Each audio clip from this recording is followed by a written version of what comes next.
Hi everyone, my name is Glenn Bartley and welcome to another video blog. In this video I'm going to share with you a short tutorial for Adobe Photoshop. Now one of the reasons why I wanted to film a little introduction here is I've recently produced a new ebook called Post-Processing, a Guide for Nature Photographers. And I hope it's something that many of you are going to find useful. In the book I cover all kinds of strategies for post-processing, starting from downloading your cards, to culling images, to processing raw files, to some basic workflow suggestions in Adobe Photoshop, and then some more advanced stuff. There's a lot of links in the book to over an hour of videos here on YouTube, much like the one I'm just about to show you. And there's also sample files that you can download straight from the book, as well as sample Photoshop actions. So I really think it's a useful book that many of you may enjoy. Please check the link below to have a look at the book, and I hope you'll find it useful, and I hope you'll enjoy this video. Thanks very much for watching. In this video, we're going to look at how you can do a little bit more complicated cloning job, but with relative ease, just having the right technique. So you can download this sample file here, and really, I like this image of the Cordilleran flycatcher. I like the foliage in the background, and in general, I think it's pretty nice. But this branch running down right through the middle of the frame, I'm not a huge fan of.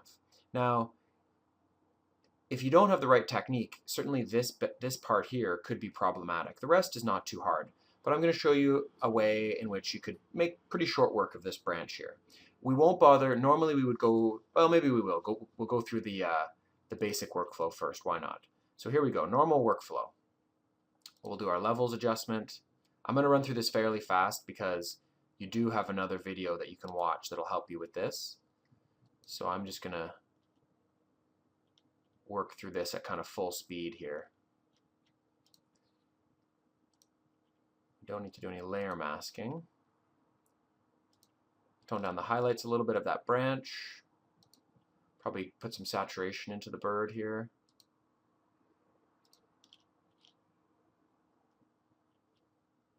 Oh, that's pretty good. Maybe we'll add a little bit of contrast too. Not quite that much. All right, let's get rid of our noise here by selecting the background.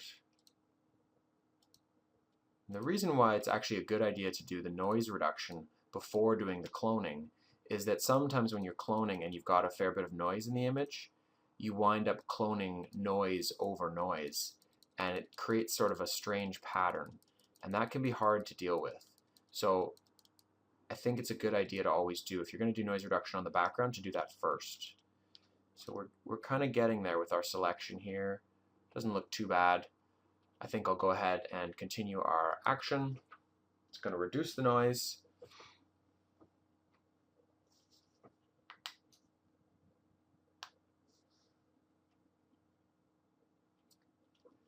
And then once we have a bit less noise in the background, we can start our cloning job here. If I really wanted to have done this perfectly, I might have refined my selection around the back of the bird's head here, but that's not really the point of this video. So we don't need to save it for right now, so I'll just cancel out of that. We've got less noise now. Now what we want to do is, essentially, it's a pretty easy job to clone these out, and it's actually something that the Content Aware Fill tool will probably do a very good job of, especially if we cut the branch off from intersecting with the branch that we want to keep. So what we could do is use the clone stamp, probably at a pretty high opacity here, and try just to create some separation between the branch we want to get rid of and the branch we want to keep. So you can see how I'm just basically making a channel here. And I'm just going to do a little bit more over here just to make it easier for us. So now if we zoom back out, you'll see that I've kind of created a channel there. Now what we can do is, just tidying up that little bit there, if we circle that first branch up top here, so if I'm just going to use the lasso tool to draw a nice little selection around that branch, giving myself a bit of space around, and then if I go to Edit, Fill, Content Aware Fill, hopefully it should do a pretty good job of removing that branch. because there wasn't anything confusing around it because we separated it from the rest. So you can see it does quite a good job. Now I'm sure you know what we're going to do with this one down here. This one's so long and it goes through so many different color gradients, from kind of a yellowy green to a more dark green to a lighter green. We might actually break it up into a few sections.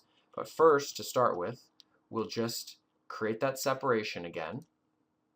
So I'm going to use my clone stamp here, sampling from over in this area, something that looks natural for the background. And I'm just going to create that separation. It's always a good idea to be really aware of where you're sampling from and making sure that that's going to be convincing. So you can see there, I've made a gap between there.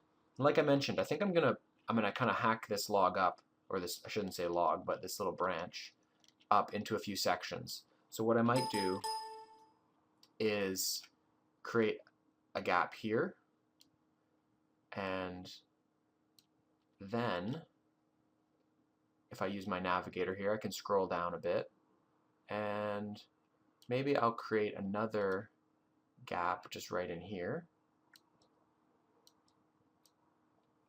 And I've got to create one here. And then we have to make sure that it's not intersecting with this part of the branch over here. So what I'm going to do is just make sure to remove it so that these needles aren't hitting the branch there. And that means by creating that separation, the content-aware fill tool should now do a pretty good job. So let's zoom back out and see how we do here with the content-aware fill tool. So I'll go ahead and circle the first part. And since we made that gap, it should really do a pretty good job.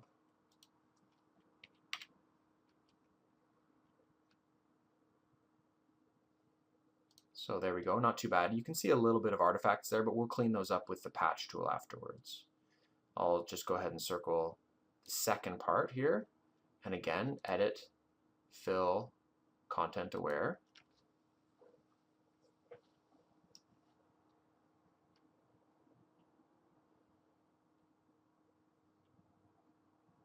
Your computer's probably going to be a lot faster than my old one. Now let's see how good of a job it's going to do if we do this whole part down here at the bottom. Once again, get our content aware fill.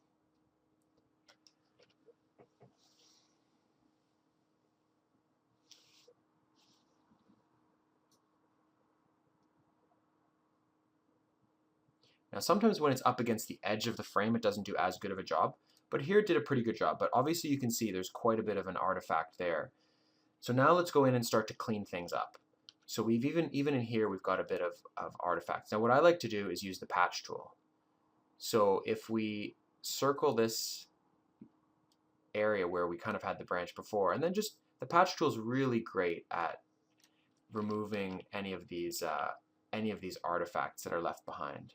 So we can kind of just work through the image here. For some reason my computer is extra slow today. Normally it's not this bad. Might be time for a new one. Thanks for buying my ebook. You've now funded my new computer project.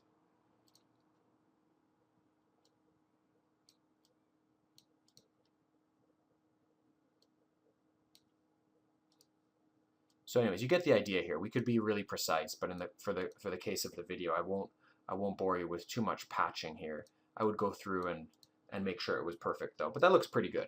So we've almost done here. In fact, you probably could leave it there, but this little nub here doesn't quite make sense. So this should be fairly straightforward. What we need to do is just remove it from the intersection with the rest of the branch.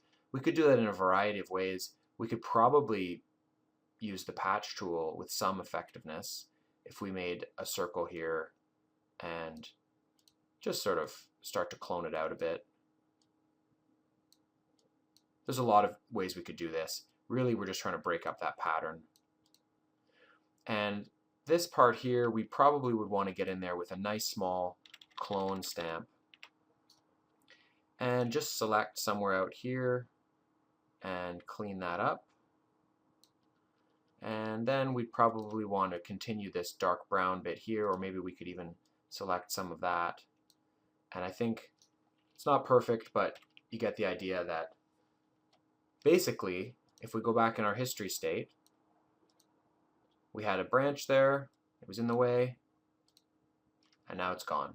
So that's one way in which you can use the clone stamp, the patch tool, and the content aware fill command to work in a combination and remove objects, remove undesired objects from an image. So I hope you found that helpful. Practice on the sample file, and yeah, you'll be cloning things out left, right, and center.